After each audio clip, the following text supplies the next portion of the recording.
I've never seen this before. In a high school football game in San Antonio between John Jay and Marble Falls, 2 football players were ejected and now have been suspended for running into the back of a referee who was watching a play.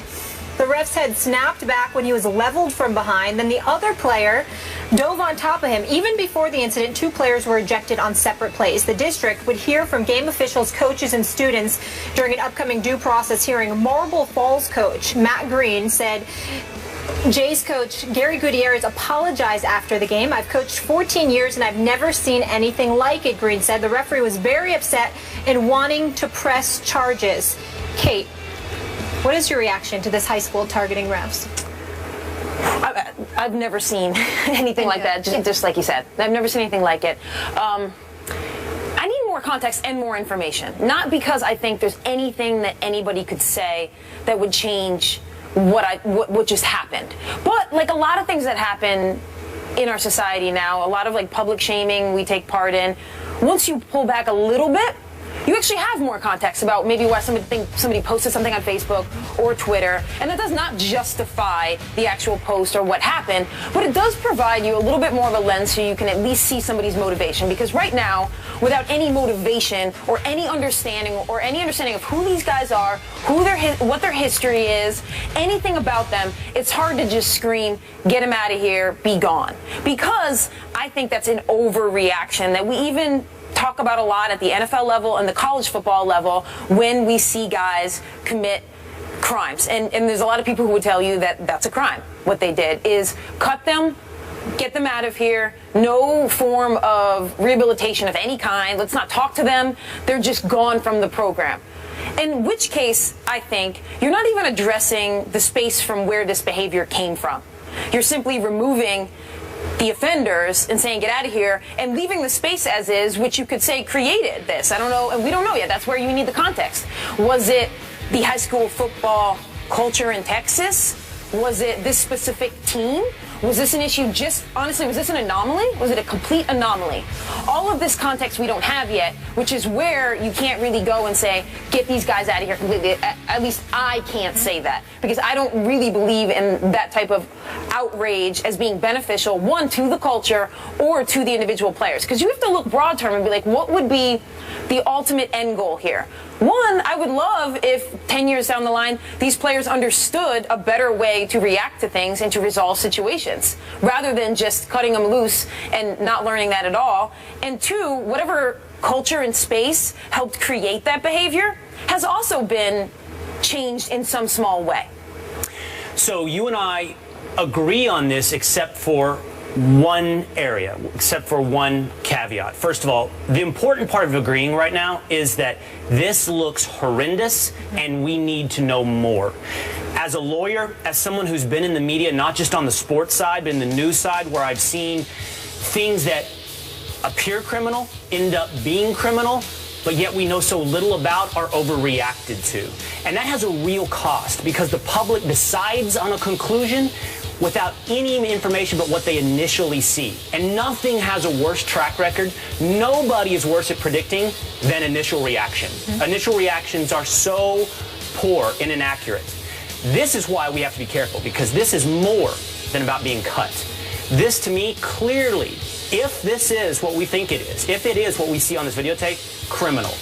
In Texas, there is a law that makes it a crime to assault a sports referee specifically. Now, largely that was designed to stop parents from charging onto the field during Little League games and yelling at refs or touching a ref. But this is even more than that. Those carry potentially 180 days. This is pure assault, if it is what we think it is. And it could be aggravated assault. This could really have injured this referee. These guys are wearing pads and helmets. And what dictates the outcome of this is what a prosecutor in Marble Falls, Texas decides to do. If he wants to go after these guys, now we have to take their age into account. I'm sure they were young. Yeah, we don't even know that information. We don't know that information. But theoretically, on the surface, looking at that video, this could be very serious, very criminally serious. So we want to make sure we get it right. To your point, get all of the context. Find out everything that was involved in that hit that looks, on its surface, just like 2 guys targeting a ref from behind. The second one while he's down, spearing him with his helmet. The one place I disagree with you, I have trouble seeing anything larger than perhaps something with these players and this coach and maybe this squad. Culture of football, drawing larger conclusions about violence in football. I have a huge amount of difficulty seeing how this could be tied to anything larger. And we have accepted that to some degree. We've accepted that football has a violent culture and creates human beings who are inherently violent in normal society as well. But that's not backed up by statistics. Whether or not it's domestic violence or any other criminal category, when you look at, for example, the NFL versus the rest of society, they under-index. And nobody says this. Nobody draws attention to the fact that the NFL, by and large, are model citizens compared to the rest of society. Doesn't mean there's not aberrations. Doesn't mean there's not bad guys. But you can't have a larger cultural problem if you're actually doing better than the rest of society. Yeah, but I completely stated beforehand that it's about the information in the context. Absolutely. And we agree on that. So, it's not, if you told me this is an anomaly and we get all of the information and somehow these two guys, independently of anything else, or even decided to do this, or even at the encouragement of their coach, it doesn't indict football at a larger degree, even if their coach said, go do this. Right. And I didn't say let's talk about national NFL issues. All I said was the space from which this behavior came. These two players. I want to understand the space that created this. So the space now, it could be the high school football team. Maybe it's just the family, the home.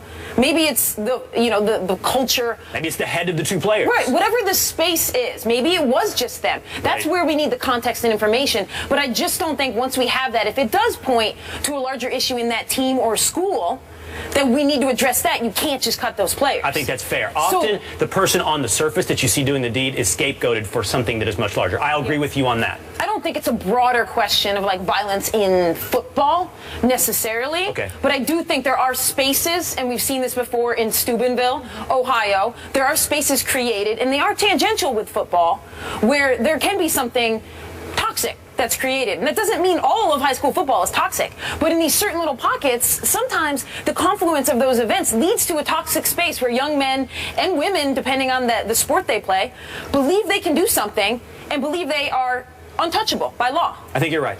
And even if there is, once we have the full story and all the details, it's never okay to tackle the refs. We can have more. Yes. Yeah, and that's what you guys are trying to say. It's never okay, but there might be something to justify, that we want them to channel their behavior. Well, truthfully, at this juncture, we don't even know if it was an accident. It doesn't look like an accident. No, There's nothing that suggests it was an accident, but we need to make sure that's the case.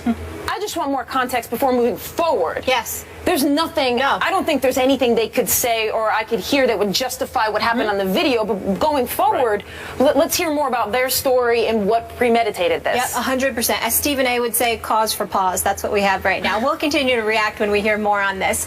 Meanwhile, week 1 in college football concludes tonight with the defending national champions. What was the biggest surprise so far? We'll tell you that after the break. Stay here. He brought Showtime to Los Angeles, but he is Kevin Durant's point guard on his all-time NBA team.